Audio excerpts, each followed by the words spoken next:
मसीहा का इंतजार कर रहा था। तो मसीहा का इंतजार करने वाला यूं ही किसी को आप कैंसिल नहीं कर सकते हैं, रद्द नहीं कर सकते हैं।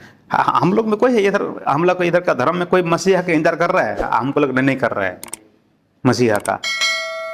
तो अभी लफड़ा कहां शुरू होता है? देखिए अब ये कौन लोग हैं?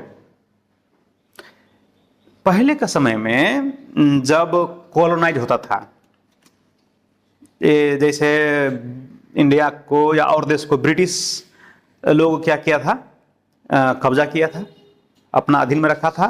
तो उसमें क्या हुआ था, ये लोगों को दूसरा जगह नहीं ले गया था, इंडियन लोगों को दूसरा जगह, सारे के सारे को दूसरा जगह नहीं ले गया था। ब्रिटिश आके सारा कुछ रूल करता था। तो इंडियन लोगों को जो क्या करता, मतलब उसका सारा पावर राइट कम कर दिया था और नीचे देखा कि वो लोग अपना हम तुम्हारे ऊपर शासन है किया था। उसका पहले दूसरा शासन था, मुगल का शासन, उसका थोड़ा